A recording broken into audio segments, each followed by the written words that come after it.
Deadline 27ನೇ ತಾರೀಕು ಕೂಡ ಸರಿಪಡಿಸ್ಕೊಳ್ಳ ಅಂತ ಹೇಳಿದ್ರೆ ಏನೈತೆ ಲೋಕಾಯುಕ್ತ ಮನೋಜ್ ಕೂಡ ಕಾಳಜಿ ವಿಷಯನೇ ಒಂದು ಕನ್ನಡ ಸಿನಿಮಾಕ್ಕೆ ಇಷ್ಟೊಂದು ಡಿಸ್ಟರ್ಬ್ ಮಾಡಿರ್ತಕ್ಕಂಥ ಸರಿಯಲ್ಲ.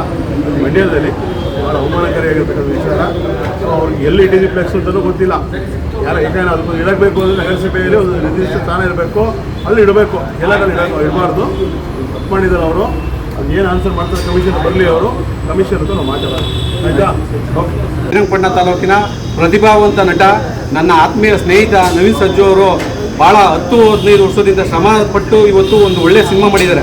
ಏಕೆಂದರೆ ಹಿಂದೆ ಅವರು ಗಾಯಕ ನಟರು, ತುಂಬ ಪ್ರಖ್ಯಾತ ಗಾಯಕರು.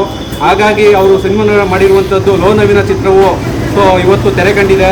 ಸೊ ನಾವು ಅವರ ಸ್ನೇಹಿತರ ಎಲ್ಲ ಬಂಧುಗಳು ಸೇರಿ ಇವತ್ತು ನಾವು ನಿನ್ನೆ ಆ ಸಿನಿಮಾನ ಸಪೋರ್ಟ್ ಮಾಡಬೇಕು. ನಮ್ಮ ಜಿಲ್ಲೆಯ ಮಂಡ್ಯ ಜಿಲ್ಲೆಯ ಪ್ರತಿಭಾವಂತ ನಟನ್ನ ನಾವು ಸಹಕಾರ ಕೊಡಬೇಕು, ಅವ್ರಿಗೆ ಅವರ ಪ್ರೋತ್ಸಾಹ ಮಾಡಬೇಕು ಅನ್ನೋ ನಿಟ್ಟಿನಲ್ಲಿ ನಾವು ಮಂಡ್ಯದ ಎಲ್ಲ ಜಿಲ್ಲೆ ಮಂಡ್ಯದಲ್ಲಿ ಎಲ್ಲ ರೀತಿಯಲ್ಲಿ ಸಹಕಾರ ಮಾಡಿ ಫ್ಲೆಕ್ಸ್ಗಳನ್ನ ಹಾಕಿ ಅವರ ಪ್ರೋತ್ಸಾಹ ಮಾಡುವಂಥ ಸಿನಿಮಾ ಪ್ರೋತ್ಸಾಹ ಮಾಡ್ದೋ.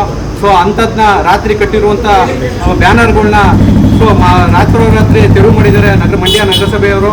ಸೊ ಯಾವುದೇ ಮಾಹಿತಿ ಇಲ್ಲ. ಈಗ ಆಲ್ರೆಡಿ ಹಿಂದೆ ತುಂಬ ಫ್ಲೆಕ್ಸ್ಗಳನ್ನ ಹಾಕ್ಸವ್ರೆ ಎಲ್ಲ ಕಡೆನೂ. ಇನ್ನೂ ನೀವು ನೋಡ್ಬೋದು ವಿ ರೋಡು, ಅಂಡರ್ಫಿಟ್ ರೋಡಲ್ಲಿ ಇನ್ನೂ ಕೆಲವು ಕಮರ್ಷಿಯಲ್ ಫ್ಲೆಕ್ಸ್ಗಳು ಇದುವರೆಗೂ ಇದೆ. ಯಾವುದೂ ತೆರವು ಮಾಡ್ದೇ ಏಕಾಏಕಿ ರಾತ್ರಿ ಕಟ್ಟಿರುವಂಥದ್ದನ್ನ ರಾತ್ರಿನೇ ತೆರವು ಮಾಡ್ತಾರೆ ಅಂತಂದರೆ ಇವರು ನಮ್ಮ ಮಂಡ್ಯದಲ್ಲಿ ಕನ್ನಡ ಚಿತ್ರರಂಗನ ಇವರು ಎಷ್ಟು ವಿರೋಧ ಮಾಡ್ತಾರೆ ಅನ್ನೋದಕ್ಕೆ ಇದೇ ಉದಾಹರಣೆ, ಎಕ್ಸಾಂಪಲ್ ಇದು. ಇಂಥ ವಿರೋಧಿ ನಮ್ಮ ಮಂಡ್ಯ ನಗರಸಭೆ ಪ್ರತಿಭಾವಂತ ನಾಯಕರನ್ನ ಸಿನಿಮಾದಲ್ಲಿ ನಾವು ಕನ್ನಡ ಸಿನಿಮಾ ಈಗ ಆಲ್ರೆಡಿ ತುಂಬ ನಷ್ಟದಲ್ಲಿದೆ. ಅಂಥ ಸಿನಿಮಾನ ಇವತ್ತು ಕನ್ನಡದಲ್ಲಿ ಮಾಡಿರುವಂಥದ್ದೇ ಒಂದು ದೊಡ್ಡ ಸಾಧನೆ.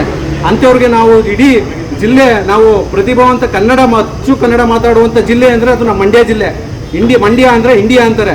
ಸೊ ಅಂಥ ಜಿಲ್ಲೆಯಲ್ಲಿ ನಾವು ಇವತ್ತು ಮಾಡಿರುವಂಥದ್ದನ್ನ ಇವರು ಏಕಾಏಕಿ ವಿರೋಧ ಮಾಡ್ತಾರೆ ಅಂತಂದರೆ ಇವ್ರಿಗೆ ಯಾವ ನೈತಿಕತೆ ಇದೆ ಅಂತ ನಾನು ಮಂಡ್ಯ ನಗರಸಭೆ ಕಮಿಷನರ್ನ ಕೇಳ್ತೀನಿ. ಜೊತೆಗೆ ಕಮಿಷನರ್ಗೆ ಫೋನ್ ಮಾಡಿದ್ರೆ ಹೇಳ್ತಾರೆ ನನಗೆ ಗೊತ್ತಿಲ್ಲ, ಈಗ ಗಮನಕ್ಕೆ ಬಂದಿಲ್ಲ, ನೀವು ಪರ್ಮಿಷನ್ ತಗೊಂಡಿಲ್ಲ, ಕಿದಾಕಿದ್ದೀವಿ ಅಂತ ಹೇಳ್ತಾರೆ. ಮತ್ತು 3-4 ದಿವಸ ಯಾಕೆ ಬಿಟ್ಟಿದ್ರಿ ನೀವು? ಇಡೀ ನಗರಸಭೆಯಲ್ಲಿ ಫ್ಲೆಕ್ಸ್ಗಳಿದ್ವಲ್ಲ, ಯಾಕೆ ಬಿಟ್ಟಿದ್ರಿ 3-4 ದಿವಸ? ಯಾವುದೇ ಪ್ಲೇಸ್ಗಳನ್ನ ತೆರವು ಮಾಡಿದ್ರೆ ಏಕೆ ಮಾಡಿದರೆ ಡಬಲ್ ಫೋನ್ ಮಾಡಿದ್ರೆ ಹೇಳ್ತಾರೆ ರುದ್ರೇಗೌಡರು ನನಗೆ ಗಮನಕ್ಕೆ ಬಂದಿಲ್ಲ ಸರ್, ಇದು ನನಗೆ ಗೊತ್ತೇ ಇಲ್ಲ, ನೀವು ಹೇಳಿದ ಮೇಲೆ ನನಗೆ ಗೊತ್ತಾಯ್ತಾ ಇರೋದು ಅಂತಂದರೆ ಇವರ ಬೇಜವಾಬ್ದಾರಿತನ ಎಷ್ಟಿದೆ. ಅಂದರೆ ಯಾರು ಮಾತು ಕಟ್ಕೊಂಡು ಇವರು ರಿಮೂವ್ ಮಾಡಿದ್ದಾರೆ ಅಂದರೆ ಫ್ಲೆಕ್ಸ್ಗಳನ್ನ ಉದ್ದೇಶ ಏನು? ಇವರು ಉದ್ದೇಶ ಏನು? ರಾಜಕಾರಣದ ರಾಜಕಾರಣ ಮಾಡಕ್ಕೆ ಬಂದಿದ್ದಾರಾ? ಅಧಿಕಾರ ಆಡಳಿತ ಮಾಡಕ್ಕೆ ಬಂದಿದೆಯಾ ಮಂಡ್ಯ ನಗರಸಭೆ? ಅದನ್ನ ನಾನು ಕ್ವಶನ್ ಮಾಡ್ತಾ, ಈ ನಗರಸಭೆ ಮಂಡ್ಯದಲ್ಲಿ ಈಗ ಏನು ತೆರವಾಗಿರುವಂಥ ಪ್ಲೇಸ್ಗಳನ್ನ ಇವತ್ತು ಕಟ್ಸ್ಬೇಕು, ಇಲ್ಲಾಂದ್ರೆ ಇದ್ರ ಬಗ್ಗೆ ಇನ್ನೂ ಹೋರಾಟ ಮಾಡಬೇಕಾಗ್ತದೆ. ಮುಂದಿನ ದಿನಗಳಲ್ಲಿ ಅಗತ್ಯ ಇರುವಂಥದ್ದನ್ನ ನಾವು ಶುಲ್ಕನ ಕಟ್ಟಕ್ಕೆ ರೆಡಿ ಇದ್ದೀವಿ. ನೀವು ಅದು ಕಟ್ಸ್ಕೊಂಡು ಅವಕಾಶ ಮಾಡಿಕೊಡ್ಬೇಕು. ನೀವು ಎಷ್ಟು ನಗರಸಭೆಯಲ್ಲಿ ಪರ್ಮಿಷನ್ ಕೊಟ್ಟಿದ್ದೀರಿ? ಇತಿಹಾಸದಲ್ಲಿ ಕೊಡಿ ರೆಕಾರ್ಡ್ ಹೇಳ್ತೀವಿ. ನೀವು ಎಷ್ಟು ಜನಕ್ಕೆ ಪರ್ಮಿಷನ್ ಕೊಟ್ಟು ಮಾಡಿದಿರಿ? ನಗರಸಭೆಯಲ್ಲಿ ಪ್ರತಿಯೊಂದು ರೋಡಲ್ಲಿ ಫುಟ್ಪಾತಲ್ಲಿ ಫ್ಲೆಕ್ಸ್ಗಳನ್ನ ಹಾಕಿದಿರಿ, ದೊಡ್ಡ ಕಟಾವುಗಳನ್ನ ಹಾಕಿದಿರಿ, ಕಮರ್ಷಿಯಲ್ ಪ್ರಾಪರ್ಟಿಗಳ ಬೇಡದೇ ಇರುವಂಥವ್ರನ್ನ ಹೊರಗಡೆಯವ್ರಿಗೆ ಅವಕಾಶ ಕೊಟ್ಟಿದ್ದೀರಿ. ಎಷ್ಟು ಜನ ಪರ್ಮಿಷನ್ ಕೊಟ್ಟಿದ್ದೀರಿ? ನೀವು ರೆವಿನ್ಯೂ ತಗೋತಾ ಇದ್ದೀರಿ ಮಂಡ್ಯಕ್ಕೆ ನಗರಸಭೆಗೆ? ನಿಮ್ಗೆ ಯಾವ ನೈತಿಕತೆ ಮೇಲೆ ನೀವು ಫ್ಲೆಕ್ಸ್ಗಳನ್ನ ರಿಮೂವ್ ಮಾಡ್ತೀರಿ?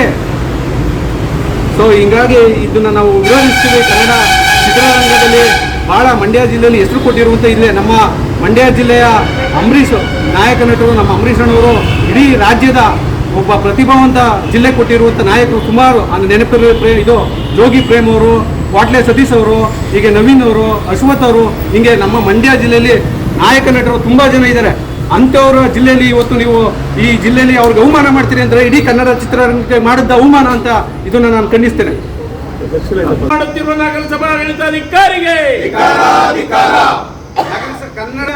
ಕನ್ನಡ ಸಿನಿಮಾ ವಿರೋಧಿ ನಗರಸಭೆಗೆ, ಕನ್ನಡದ ಮಂಡ್ಯದಲ್ಲಿ ಕನ್ನಡದ ವಿರೋಧಿ ನಗರಸಭೆಗೆ, ನಗರಸಭೆ ಆಯುಕ್ತರಿಗೆ, ನಗರಸಭೆ ಆಡಳಿತ